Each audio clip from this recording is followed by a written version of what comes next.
The Carolingian dynasty ruled the Franks from 751 to 923, but its defining figure was Pepin's son, Charles, better known to history as Charlemagne, or Charles the Great. Reigning from 768 to 814, Charlemagne became the most powerful ruler Western Europe had seen since the fall of the Roman Empire and left a legacy that would shape medieval Europe for centuries.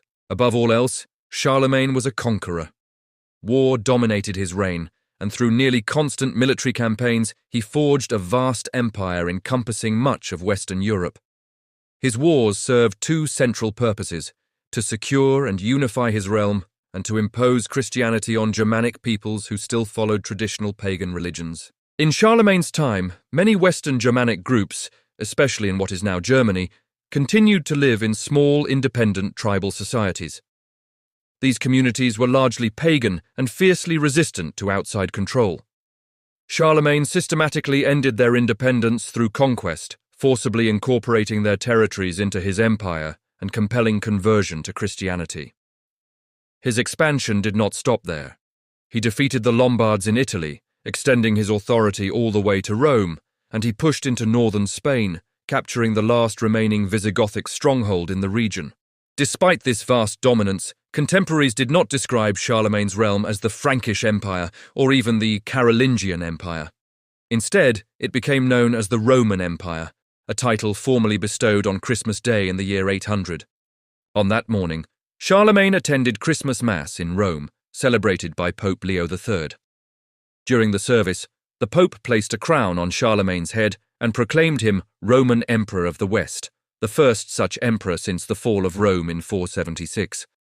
Historians still debate whether this dramatic act was planned by the Pope, desired by Charlemagne, or the result of political compromise. Regardless of its origins, the coronation carried tremendous symbolic weight.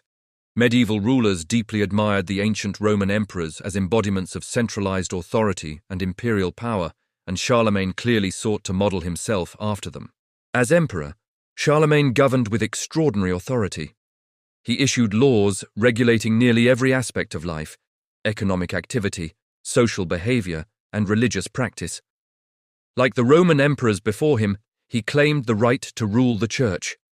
He dictated church administration, oversaw the education and appointment of clergy, and even intervened in matters of religious doctrine. In practice, Charlemagne exercised both secular and ecclesiastical power, making him the most commanding ruler Western Europe had known in centuries. Yet much of this authority rested on Charlemagne's personal force of character rather than on strong institutions. He attempted to construct a functioning administrative system, but early medieval conditions made centralized government difficult. To manage his vast empire, Charlemagne divided it into large districts governed by local warriors appointed as his representatives. Borrowing Roman terminology, he called these officials counts, and their territories counties. Although counts were meant to serve the emperor, controlling them proved difficult. The collapse of trade and the near disappearance of coined money meant Charlemagne could not pay his officials salaries. Instead, he compensated them with land grants. Technically, this land was to revert to the emperor upon a count's death, but medieval social customs assumed land should stay within families. As a result, many countly families resisted returning their lands, threatening to transform royal offices into hereditary power bases. Charlemagne kept this danger in check only through his immense personal authority and constant oversight.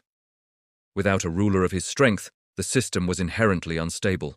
Administration was further weakened by a shortage of educated officials. Effective government required literacy, especially in Latin, but most nobles lacked formal education. At this time, the only broadly educated group in Western Europe was the clergy. Recognizing this problem, Charlemagne launched a deliberate effort to revive learning. He ordered every monastery and cathedral to maintain a school for the education of clergy and any laypeople who wished to study. At his court, he established a palace school, attracting scholars from across Europe to study ancient texts and produce new works. These initiatives sparked a brief cultural revival known as the Carolingian Renaissance. While it did not lead to widespread literacy or long-term educational reform, it achieved something of enduring importance: the preservation of classical knowledge. Nearly 90% of the Roman texts that survive today were saved because they were copied in Carolingian monasteries. Despite Charlemagne's achievements, the empire he built collapsed rapidly after his death. His territory was divided among his three sons, roughly forming the core regions of modern France, Germany, and northern Italy.